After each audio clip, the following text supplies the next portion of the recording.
De quoi je me mêle sur rmc.fr et 01net TV. François Sorel. C'est de quoi je mêle, c'est l'actu des nouvelles technologies. En ce vendredi, on va parler de Molotov. Peut-être que vous êtes un utilisateur de Molotov. Il y a plus de 2 millions d'utilisateurs actifs de Molotov. Ça, c'était en tout cas les derniers chiffres communiqués en janvier dernier. Rappelons que Molotov a 2 ans, pratiquement, et c'est un service qui est là pour révolutionner, pour disrupter, comme on dit, la télévision. Eh bien, vous savez quoi, ça tombe bien. On a l'un des papas de Molotov qui est avec moi en studio. Je suis ravi d'accueillir Jean-David Blanc. Bonjour. Bonjour François.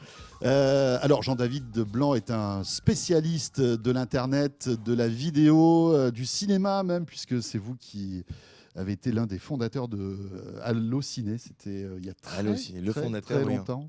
En 93. 93, voilà. Oui. Avec le succès qu'on connaît aujourd'hui. Hein. On va tous, au moins une fois par semaine, sur Allociné. Parce qu'on parle de séries, on parle de films, bien sûr, mais de tout ce qui est divertissement. Donc aujourd'hui, la nouvelle aventure, c'est Molotov. Je regardais tout à l'heure, je me souviens très bien, on était à la présentation presse de Molotov. Ça fait 2 ans que Molotov a été pratiquement lancé. C'était en juillet 2016. Alors, on a ça ouvert la première plateforme de Molotov sur PC et sur Apple TV. Oui. Et les iPhones aussi. Voilà, iPhone, c'est venu un peu plus tard. Ouais. Effectivement, à l'été 2016, et on a vraiment déployé Molotov à l'automne-hiver 2016, début 2017. Et ça va faire vraiment 1 an que c'est lancé. Oui. Alors, on va parler de Molotov, on va parler de son évolution, de la manière dont il révolutionne la télévision, parce que c'est vrai que la télé, c'est un peu compliqué. Il y a les box, il y a la TNT, il y a même Canal qui a son décodeur. Il y a vous qui avez pris le parti du cloud. Est-ce que vous pouvez nous présenter, pour tous ceux qui ne connaîtraient pas Molotov, honte à eux, mais restez avec nous, c'est pas méchant, Molotov. Comment vous imaginez révolutionner la télé avec Molotov ? Alors, je vais vous donner deux explications différentes. La première, c'était juste un constat personnel. C'est comme ça que j'ai eu l'idée d'Allociné d'ailleurs. Et là, c'est la même chose sur Molotov, c'est de dire, il y a plein de trucs à la télé, mais je n'y regarde jamais. Et c'est parti de là. C'est parti d'un constat d'un consommateur frustré qui dit il n'y a rien à la télé, mais en fait, si je creuse un peu, il y a des millions de trucs absolument extraordinaires à la télé, sauf que je sais ni quand, ni où, ni à quelle heure. Et quand j'allume la télé, je tombe pas dessus. Et puis alors, il faut fouiner pour aller dans les menus des replays ou tomber sur le programme. En fait, c'était l'ergonomie qui vous allait pas, en fait. C'est plus que l'ergonomie, c'est même la façon de penser l'offre. La classification des... Alors, vous avez des chaînes extraordinaires qui produisent ou qui achètent des contenus, qui éditent des contenus qui sont comme les vôtres, qui sont hyper intéressants, mais en fait, dont je suis pas au courant, ou au moment où j'en ai probablement envie, ça me vient pas à moi. Il n'y a pas Donc c'est parti de cette frustration-là. Deuxième frustration, c'était j'avais la télé dans ma chambre avec la box, mais je ne la regardais pas que dans la chambre, je la regardais dans le salon, dans d'autres chambres, dans d'autres pièces. Et pas que sur l'écran de télé d'ailleurs, sur l'écran de mon ordi, de ma tablette, parfois de mon smartphone s'il y a un truc urgent. Et donc c'est là que m'est venue l'idée de dire, mais finalement la télé à ce moment-là, qui était tant décrié pour dire il n'y a rien à la télé, allons sur Netflix, allons sur YouTube, allons pirater, mais ne regardons plus la télé parce que c'est nul. Je me suis dit, il y a une vraie injustice en fait. Il y a des éditeurs qui produisent ou achètent des contenus absolument extraordinaires. Et entre les années 90 et les années 2010, il n'y a jamais eu autant de chaînes de télé qui se sont créées, autant de possibilités de voir des choses, aussi. Avec les replays, avec les rediffusions, etc. Et en fait, on n'a jamais autant dit que c'était nul. Bon, donc, il y a une vraie injustice. D'accord. Et en se posant la question du comment, on s'est dit, mais l'injustice, elle est dans la distribution, dans la façon dont elle est montrée, dans la façon dont on y accède. Donc, comment imaginer quelque chose qui rende hommage à la télévision, qui rende facile l'accès au contenu télévisuel, qui permette à tout un chacun de se dire, ah tiens, j'ai un moment, j'ai envie d'aller regarder ce qu'il y a dans l'univers de la télévision. Je vais sur une plateforme, donc j'ouvre une app, comme on ouvre Spotify, on ouvre une app comme Molotov, et là, je vois l'ensemble de l'offre de la télévision, celle qui est en ce moment en live, avec des outils pratiques pour pouvoir dire « Ah tiens, j'ai commencé une émission, elle a l'air super, mais j'ai raté le début ». Alors on a imaginé, je recommence au début comme on recommence au début une vidéo qu'on a mis sur pause, quoi. Des fonctionnalités qui permettent de rembobiner en quelque sorte. En rembobinant, c'est ça, rembobiner le live, quoi. Plein de fonctionnalités comme celle-là. Surtout une mise en avant très forte des contenus, donc pour naviguer d'un contenu à l'autre, plutôt que de naviguer finalement en faisant P+, P+, P+, et finalement au bout du 12e P+, on a mal au pouce, quoi. Et puis on on tombe au milieu des pubs. Enfin, donc réimaginer cette expérience de telle manière à ce que on rencontre rapidement le programme qui est disponible, soit en live, soit en replay, soit à venir, et que ce programme nous rencontre. Voilà, c'était ça. Alors, c'est un rêve. Est-ce qu'aujourd'hui, vous n'êtes pas un petit peu... ce rêve n'est pas un peu compliqué parce qu'on voit que, au milieu de tout ça, il y a les éditeurs et ils sont un peu casse-bonbons, ces éditeurs. Non, que, on peut pas dire ça. On peut pas dire ça. on a l'impression quand même que... Il vous trouve comme parfois en étant être un peu un ennemi, c'est-à-dire que l'utilisateur de l'appli TF1, il est sur TF1, il est dans l'environnement TF1, il va avoir la pub de TF1, les replays, etc. S'ils nous considéraient comme leurs ennemis, ils n'auraient pas signé avec nous. Il faut savoir qu'on ne les force pas. Hein. On a des relations commerciales, donc ils ont vu un intérêt à signer avec nous. Il faut comprendre qu'ils vivent une période très compliquée, où en fait, si on remonte le temps, dans les années 80, ils étaient 6. Ils avaient un monopole sur les ondes hertziennes et ils diffusaient leur contenu sans se poser de questions. On avait le VHS. Vous pouvez enregistrer avec un VHS. Mais ils étaient 6 et c'était un monde assez tranquille. Ouais. Dans les années 2000, ils sont devenus plutôt 20, 25, 30. Avec Puis la 2010, ils sont devenus 150. Donc c'est beaucoup plus compliqué dans un environnement de 150. Et puis est arrivé l'Internet avec l'ouverture au monde et d'un seul coup, un besoin, une possibilité pour le grand public de consommer quand il veut, comme il veut, n'importe où dans le monde, des contenus dans tous les sens. C'est compliqué pour un éditeur de télévision qui a pendant 50 ans été seul sur un créneau et d'un seul coup se retrouve en concurrence avec 150 chaînes dans une box et des millions de services ou de vidéos accessibles en ligne sur Internet. Évidemment que ces gens-là se posent des questions. Il faut comprendre que c'est un métier très difficile.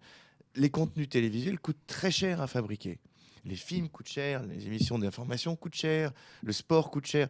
Donc, ils ont un modèle économique, qui est la publicité. Mais justement, quand ils sont seuls, ils savent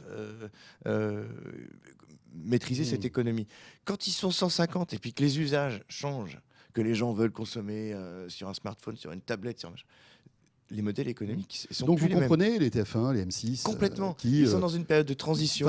On sait qu'aujourd'hui c'est la bataille entre les opérateurs télécoms et les éditeurs, même si on a l'impression que ça se calme puisque même Free vient de signer officiellement avec TF1 pour reprendre toutes les chaînes et les replays, etc. Vous comprenez la volonté par exemple de TF1 de vouloir faire payer TF1 qui est une chaîne on va dire gratuite, qui est diffusée sur la TNT, qui est financée par la publicité, qui a un modèle économique. Qui gagne de l'argent. Oui, je comprends le stress des éditeurs à trouver dans un monde qui n'est plus le même un modèle économique qui va leur permettre de continuer à s'épanouir, à vivre et à exister comme ils ont existé. Après, savoir s'il faut faire payer les opérateurs de telle manière ou faire de la pub comme ci, comme ça, c'est presque anecdotique. Ils cherchent en fait un moyen. Ce que ça veut dire, c'est qu'il faut qu'ils trouvent leur place. Voilà. Nous, la réponse qu'on apporte à ça, c'est que c'est pas le métier d'éditeur qui est pour nous, selon nous, en cause, c'est le métier de distributeur, où il faut adapter la distribution de l'audiovisuel, du contenu, des éditeurs, aux consommateurs d'aujourd'hui et aux modèles économiques d'aujourd'hui. Et on apporte ça aux éditeurs. Dans un contexte où tout est possible, chacun peut à la fois éditer, diffuser avec son site, pas son site. Évidemment que les éditeurs se posent des questions. Est-ce que c'est concurrent? Est-ce que c'est légitime? Est-ce que c'est complémentaire? Est-ce qu'il faut faire payer? Est-ce qu'il ne faut pas faire payer? Où est l'avenir? C'est pour ça qu'il y a toutes ces questions. Fondamentalement, pour nous, notre métier, c'est d'apporter aux éditeurs une réponse vis-à-vis des consommateurs qui vont consommer d'autres choses. Et au contraire, faciliter l'accès aux consommateurs vers les éditeurs, aux éditeurs vers le consommateur et engendrer des nouveaux modèles économiques ou améliorer les modèles économiques existants ou les adapter au digital, on va dire. Voilà. C'est ça la réponse. Après, on a, nous, un conflit de fond, par exemple, avec M6 en ce moment, même si on est très proche des gens d'M6 et qu'à titre personnel, j'aime beaucoup Nicolas de Taverneau, c'est que ils remettent en cause en fait le partenaire, la diffusion d'M6 sur Molotov. Non, c'est pas ça. Notre point de conflit, c'est plutôt un point de fond, c'est qu'ils souhaitent, dans le cas de Molotov, faire que les utilisateurs soient obligés de payer pour voir M6.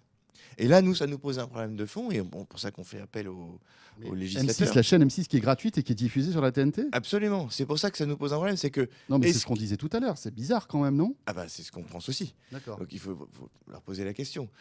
Payer le signal d'une chaîne, c'est une chose. Après, on peut accepter ou pas, ou considérer que la chaîne est gratuite ou pas. pour le distributeur, c'est une chose. Obliger le distributeur à faire payer le consommateur pour voir une chaîne qui est gratuite, ça nous paraît un peu paradoxal. Donc c'est ça l'origine du... Est-ce que vous avez peur que M6 ouvre la boîte de Pandore et qu'après TF1 vous demande la même chose pourquoi pas France Télévisions après, tant qu'on y est C'est pas nous qui avons peur de... Ou même les chaînes de notre groupe, enfin rappelons qu'on fait partie du groupe Next Radio TV. Voilà, c'est plutôt un débat de société. Est-ce qu'on veut que les chaînes gratuites deviennent payantes? Est-ce que les conventions que le CSA a données à ces chaînes en contrepartie d'être gratuites pour les téléspectateurs, soient payantes quand elles sont consommées sur Internet? Nous, il nous semble que non. Les chaînes gratuites, à partir du moment où elles sont gratuites et qu'elles ont une convention de chaîne gratuite avec tous les avantages que ça procure, on ne va pas les lister là, mais doivent rester gratuites, quel que soit le canal de distribution. Ouais. Mais on voit que les grandes chaînes sont malgré tout réticentes à offrir tous les services que vous proposez sur Molotov TV. Le Rewind, par exemple, n'est pas disponible sur TF1, sur M6, ça va l'être sur d'autres chaînes. C'est une question de temps. Elles ont besoin, là encore, de s'adapter aux modèles économiques. Oui, je peux comprendre. Il y a une espèce de réticence, en fait. Il y a une peur. Il y a une peur, elle est légitime. Je la comprends. D'accord. Je pense que les réponses qu'ils apportent ne sont pas forcément toujours les bonnes, mais c'est une question de temps, d'adaptation. Moi, quand on a eu l'idée de Molotov il y a 6 ans, avoir l'espoir que l'ensemble des chaînes de télévision soient d'accord pour être regroupées dans un service comme Molotov, c'était... Tout le monde nous disait, vous n'allez jamais y arriver. Oui, bon. Vous y êtes arrivé. On y est arrivé grâce, d'ailleurs, je le dis, à Nicolas de Taverneau, qui a été le premier à dire pourquoi pas Go. Je trouve ça une bonne idée. Oui, il dit qu'à l'époque, c'était une expérimentation. C'est pour ça qu'il avait laissé ça un peu ouvert. Mais que maintenant, c'est... une expérimentation qui marche plutôt pas mal. On est à 5 millions d'utilisateurs, un peu plus de 2 millions mensuels, 1 million tous les jours. Je veux dire, on sent bien que c'est le sens de l'histoire. La télé est accessible par plein de moyens. Molotov n'aurait pas réussi si ça ne comblait pas un besoin.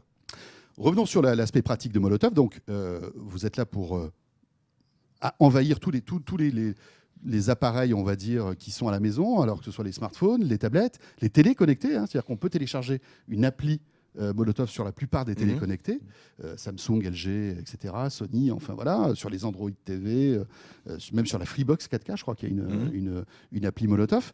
C'est quoi Box de Bouygues aussi. Voilà. L'idée, c'est d'être partout. Ou est-ce que vous êtes arrivé là voilà, vous pensez, est-ce que, alors je sais pas, est-ce que sur PlayStation, on a l'appli Molotov par exemple? On y travaille, on discute avec eux. L'idée, c'est que en fait, vous avez une app pour la musique, Deezer ou Spotify ou Apple Music.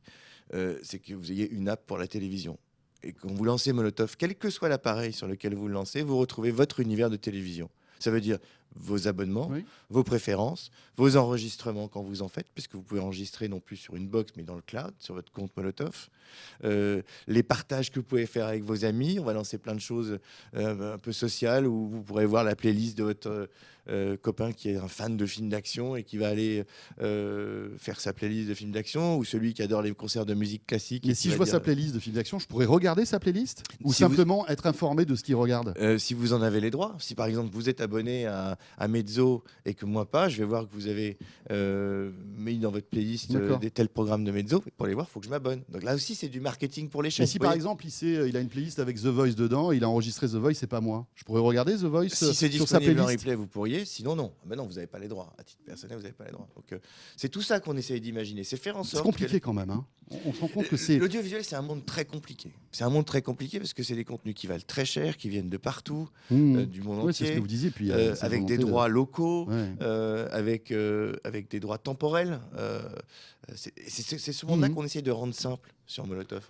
Petite question qui peut-être est complètement stupide. Netflix sur Molotov, ça a du sens ou pas? Ça aurait du sens, tout à fait. Netflix, c'est une très grosse plateforme déjà en ligne, donc elle a... L'idée de Molotov, c'est d'agréger l'ensemble des chaînes de télévision. C'est pour ça que je vous pose la question. Ça pourrait être absolument... Ou Amazon Prime Video, ou absolument, demain, si Apple lance son service de... Mais vous discutez avec eux ou pas? Non, parce qu'en fait, en fait, au départ, Molotov, l'idée, c'est d'agréger la télévision que les gens connaissent déjà, la télévision locale au sens d'un pays.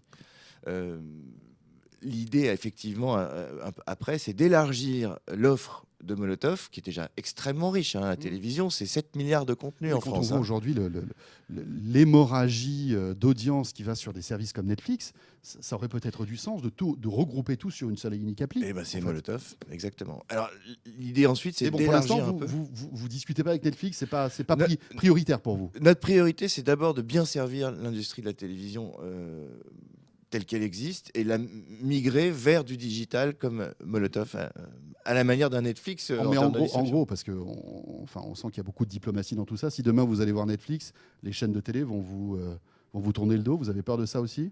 Non, pas Sincèrement. particulièrement. Mais encore une fois, je pense que, je vais vous dire, il suffit de regarder les usages. Aujourd'hui, les gens qui utilisent Molotov, par exemple, sur leur Apple TV, ils nous disent on utilise 2 apps sur l'Apple TV, Netflix et Molotov.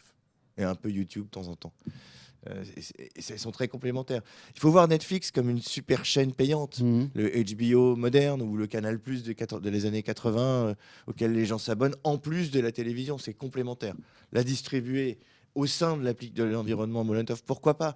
Mais il faut comprendre, les gens utilisent Molotov parce que ça agrège l'ensemble des chaînes. Bon. Le fait d'avoir Netflix à côté est une offre complémentaire par rapport à l'ensemble des chaînes. Pourquoi pas intégrer Netflix dans Ouais, Molotov? Mais bon, c'est... Pour l'instant, c'est une réflexion. Notre priorité, c'est d'abord la télévision au sens traditionnel du terme, les éditeurs traditionnels. Vous avez parlé du Canal Plus des années 80, c'est tellement vrai. Est-ce que toutes ces chaînes vont résister on va dire, voilà, à l'arrivée tonitruante de Netflix, de tous ces services de VOD qui investissent des milliards, hein. Netflix, c'est encore 8 milliards de dollars dans les contenus. Pour le monde, hein. Pour 8 le milliards monde. de dollars pour le monde. Oui, il mais faut voir. c'est des contenus qui sont disponibles pour tout le monde. Non, en fait. justement, faut pas raisonner comme ça. Ah, pour Netflix, oui, quand même. La plupart des contenus sont disponibles maintenant en exclusivité sur Netflix. Ils se sont fait avoir au début avec House of Cards, mais maintenant, Non, mais oui, mais c'est plus complexe que ça en réalité. Quand vous dépensez, par exemple, vous fabriquez une saison de House of Cards, elle vaut 100 millions de dollars à fabriquer la saison. Une saison. Bon. Quand vous la fabriquez et que vous la distribuez sur 100 pays, eh ben, vous la vendez 10 millions. Je simplifie. Vous la vendez 10 millions de dollars par pays. Donc pour une chaîne locale, en fait, la House of Cards vaut non pas 100 millions, mais 10 millions de dollars. Comme Netflix la vend à 10 pays, ça fait 100 millions de dollars, oui. c'est comme ça qu'elle se rembourse. Bon. Quand Netflix dépense 8 milliards de dollars sur l'ensemble du monde, en fait, la valeur du contenu que vous avez sur Netflix, c'est 100 fois moins. C'est en réalité autour de 200-300 millions maximum de dollars pour un Français. Ce que j'essaie de vous dire, c'est si vous comparez l'argent que dépense un TF1, à peu près 1 milliard d'euros par an, ou 800 millions d'euros par an en contenu, et un Netflix pour la France, et un Netflix pour la le monde. France. Enfin, oui, Non, d'accord. non, pour mais pour la France, la d'accord. quantité de programmes auxquels Oui, vous avez accès en Oui. France sur Netflix, en France, en fait, c'est 10 fois moins. En valeur, de ce qu'on appelle en coup de grille, vous voyez. Si vous multipliez le nombre de chaînes qu'il y a en France gratuites et vous additionnez les chaînes payantes, vous avez en valeur de coup de grille, si vous achetiez ces contenus, L'investissement, oui.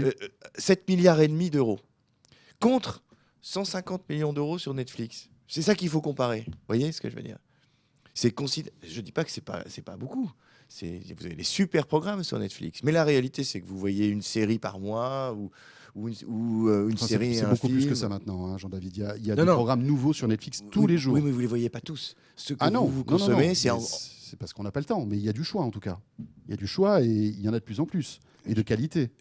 Non. Ce que je veux dire par j'essaye là. de dire, c'est que vous comparez une chaîne Oui, bien sûr. par Mais- rapport à un ensemble de chaînes. Mais en fait, où je veux en venir, c'est que on voit que Netflix réfléchit à proposer du contenu maintenant, du divertissement, des talk-shows, des choses comme ça. Est-ce que demain, ils vont pas proposer du foot? Est-ce que demain, ils vont pas proposer de l'actu aussi? Et est-ce qu'ils vont pas Si, je crois qu'ils travaillent réduire sur- à néant tout le travail de ces chaînes publiques, enfin de ces chaînes qui sont sur le vieux modèle de la TNT Non, mais c'est ça en fait j'ai l'impression le coup d'après. Mais ouais. peut-être que je m'égare. Hein. Oui, on pouvait dire aussi à l'époque, en 84, que Canal allait effacer toutes les chaînes de télé parce qu'ils proposent beaucoup plus de films, beaucoup plus d'émissions, beaucoup plus. Non, c'est complémentaire. D'accord. C'est complémentaire. Pour vous, c'est complémentaire. Pour nous, c'est complètement complémentaire. Le coup d'après de Molotov, c'est quoi? C'est de proposer encore plus de chaînes. Alors rappelons qu'il y a une offre gratuite qui permet de découvrir les 34 chaînes, on va dire, gratuites de la TNT, plus quelques-unes, etc. Ouais. Il y a aussi une offre payante. Pour quelques euros, on a accès à plus de Plus de capacité chaînes. de stockage pour pouvoir enregistrer des programmes et plus de chaînes, c'est ça? À plus de chaînes, vous pouvez vous abonner à des chaînes Oui. premium qu'on appelle comme par exemple Ciné+, du groupe Canal+, ou c'est OCS, Oui.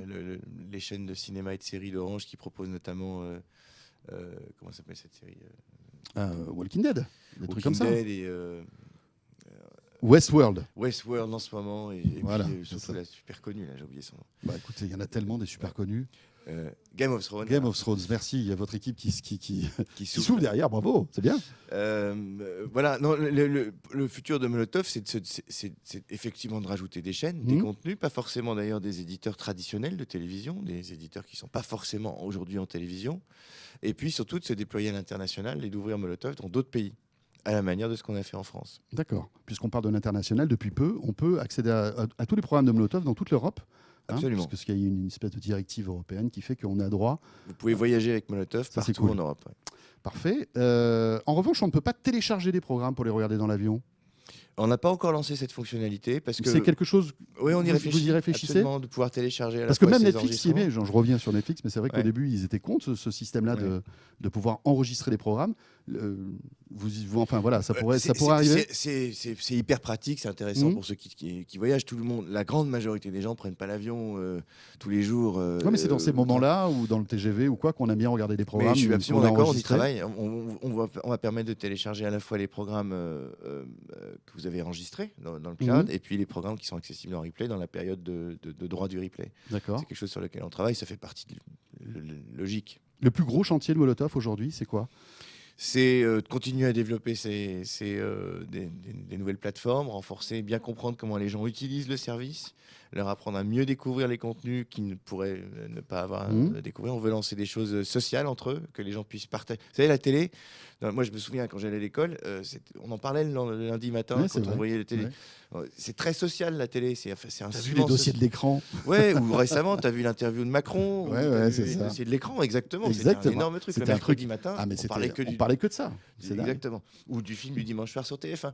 C'est très social. D'ailleurs, c'est pour ça que la télévision, on parlait de Netflix tout à l'heure, que j'adore, mais c'est avant tout le reflet d'une société.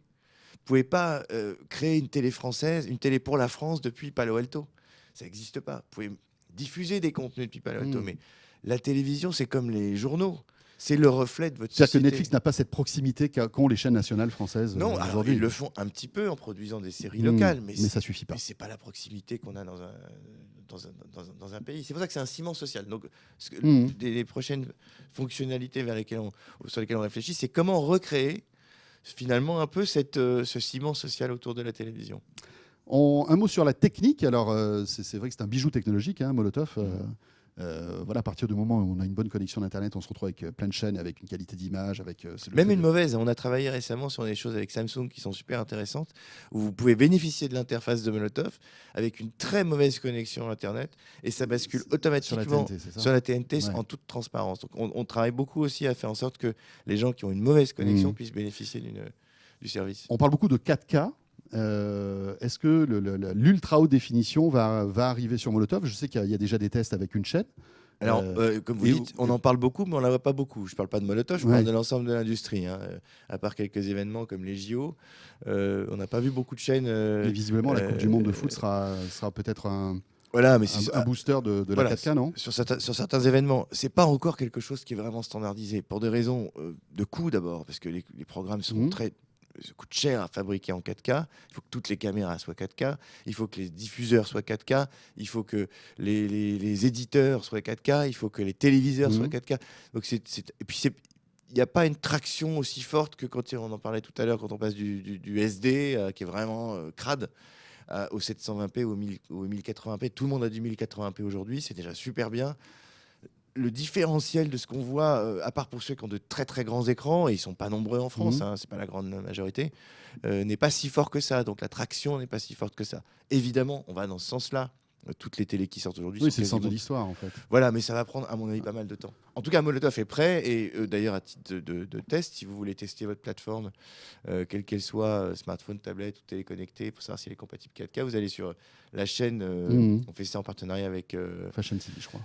avec Fashion TV. Non, Lux TV. Lux pardon. TV. Oui, c'est ça, c'est Lux TV. Où vous pouvez tester votre Voilà. configuration. On voit des beaux bijoux en 4K, c'est magnifique. Voilà, ça donne envie de c'est les plus acheter. une chaîne, c'est un peu comme un speed test. vous Oui, voyez. c'est ça. Si c'est ça marche, bah, ça vous le montre. Et si ça marche pas, on vous dit ah bah vous êtes à 720p ou à 1080p, vous n'êtes pas encore en 4K. J'ai eu pas mal de questions là-dessus. Est-ce que par exemple la Coupe du Monde de foot sera en 4K sur Molotov? Non, parce qu'elle n'est pas diffusée en 4K sur les chaînes hertziennes. Mais Parce sur qu'elle les sera box, diffusée oui, visiblement, puisque enfin certains. Alors je sais pas trop comment ça se passe là sur les box. D'accord. on va dire. Très bien. Dernière question. Vous avez une très belle relation avec Apple, qui a soutenu Molotov depuis le début. Hein.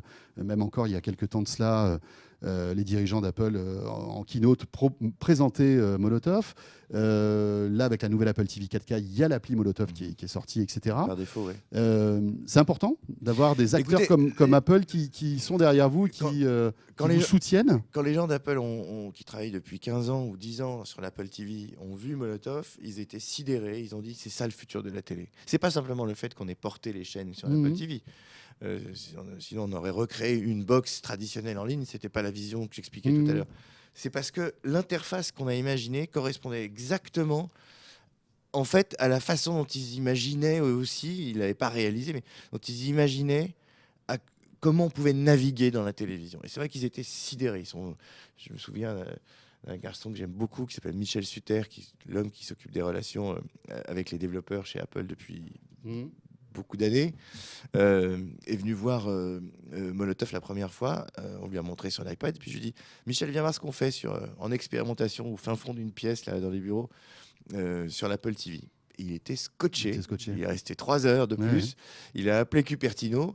Venez voir les gars, il faut absolument que vous veniez voir ce truc, c'est révolutionnaire. 2 semaines après, il y avait effectivement le patron monde de l'Apple TV qui a fait le voyage et qui était lui aussi scotché. Il dit c'est génial, il faut on va lancer ça ensemble en France. Ils ont fait une conférence de presse, ils l'ont présenté à la keynote d'Apple à Cupertino. On était assez fiers et ça a donné le point de départ de Molotov sur la télé. Est-ce qu'on pourrait imaginer Molotov sur des box, les box opérateurs, ou est-ce que c'est antinomique et pas logique? C'est un peu Est-ce que les opérateurs vous parlent? Oui, alors on est distribué sur les box qui sont Android, puisqu'on est dans l'environnement Android également. En fait, ce qu'il faut comprendre, c'est que notre vision, c'est qu'à terme, il n'y a plus de box. En fait, Molotov, c'est quoi? C'est la box logicielle. C'est le logiciel qui remplace le matériel. C'est le logiciel qui est dans votre télé, dans votre smartphone, dans votre PC. Et donc, il n'y a plus besoin de box. Et une box, d'ailleurs, c'est plus tellement légitime. Au bout de 3-4 ans, c'est obsolète. C'est obsolète. Un logiciel, vous le mettez à jour tous les 15 jours. Une box, vous ne la changez pas tous les 15 jours. Molotov, tous les 15 jours, il y a des innovations sur l'application. Donc, pour ceux qui ont une box connectée à leur télé et que c'est leur configuration du moment, oui, ils peuvent télécharger si c'est une box Android. Nous, on est plutôt en train d'encourager les gens à débrancher les box de leur télé, à les mettre en Wi-Fi, parce que la plupart des télévisions aujourd'hui sont des téléviseurs connectés. Grâce à ça, votre télé, vous pouvez la mettre partout. Oui, c'est ça. Nous, on n'a plus besoin de box, en fait. C'est pas simplement qu'on n'avait plus besoin de box, vous n'avez plus besoin de fil. Oui. Et vous n'avez plus qu'une télécommande, celle de votre télé. Votre télé devient quasiment un lampadaire que vous pouvez brancher partout dans la maison. Vous lancez Molotov et vous avez votre télé partout dans la maison. Merci beaucoup Jean-David Blanc pour toutes ces explications et peut-être que ça vous a donné envie à vous de télécharger Molotov si ce n'était déjà fait. Et dites-nous d'ailleurs ce que vous en pensez dans les commentaires sur YouTube par exemple, parce que vous êtes un utilisateur de Molotov. Merci beaucoup. Merci François. Et on se retrouve bien sûr dans quelques mois pour sans doute évoquer ensemble toutes les nouveautés de Molotov. Ce de quoi je me mêle est terminé. Merci de nous avoir suivis. Bon week-end à vous tous et à vous tous. N'hésitez pas à retrouver toutes les archives de quoi je me mêle à la fois sur rmc.fr mais aussi sur la page YouTube de 01net TV. Portez-vous bien et à la semaine prochaine. De quoi je me mêle sur rmc.fr et 01net TV.